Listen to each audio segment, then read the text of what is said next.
Notre idée pour la France, c'est encourager les patients à aller davantage au musée pour admirer des œuvres d'art. Et ça peut vraiment aider les patients à aller mieux. Bonjour Madame Verdict. Ce matin-là, le professeur Montalesco reçoit une patiente qui a fait un infarctus. Alors comment allez-vous? J'ai eu de longs mois d'angoisse. Un stress toujours là et qui peut être un risque de récidive. Cette angoisse que j'avais déjà avant, alors ça n'a rien arrangé. Pour calmer cette anxiété, le médecin lui prescrit une visite gratuite au musée. On fait maintenant des ordonnances muséales où on dit aux gens allez au musée où on a une conférencière bénévole qui va vous montrer des œuvres qui sont belles et qui vont déclencher un plaisir et une relaxation. Claudine a choisi Monet. Au musée Marmottan, elle rejoint d'autres patients, tous envoyés par leur médecin. Alors vous avez des billets gratuits. C'est une association de patients qui paye les billets et c'est Françoise qui sera leur guide. Elle va leur montrer les nymphéas comme ils ne les ont jamais vus. Ça commence par de la relaxation.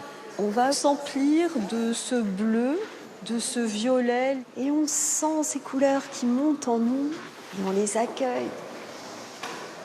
Toutes ces touches joyeuses d'orange, de jaune, qui viennent nous animer. Ça fait du bien. Oui, ça fait du bien.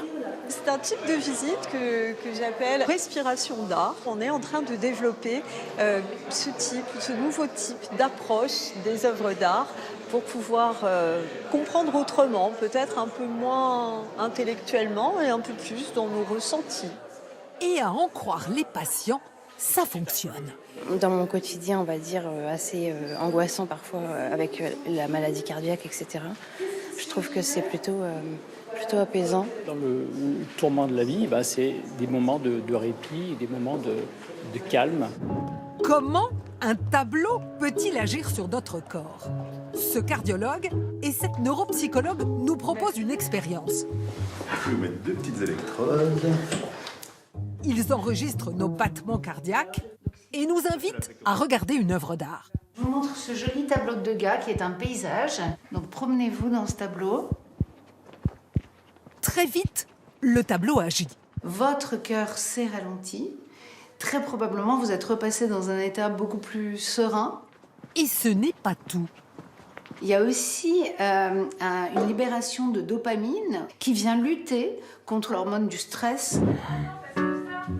L'ordonnance muséale, cet hôpital de Lyon la pratique sur ses petits patients. Thomas, 11 ans, vient d'être opéré d'une péritonite. Cette psychologue lui fait choisir un tableau que sa mère va chercher dans le couloir. Il a besoin de gaieté. Il a choisi ce paysage plein de couleurs qu'il gardera dans sa chambre. Il est magnifique, il fait penser au printemps, ça fait penser au bonheur. Laure Mailloux, qui a rassemblé ses œuvres, en est convaincue. Ce tableau va l'aider à guérir en détournant son attention. Va stimuler la capacité de rêver. Et quand on imagine, on oublie où on est. Les médecins veulent convaincre les musées d'accueillir gratuitement leurs patients qui viennent sur ordonnance. Tout ce que l'art pourrait aider à aller mieux.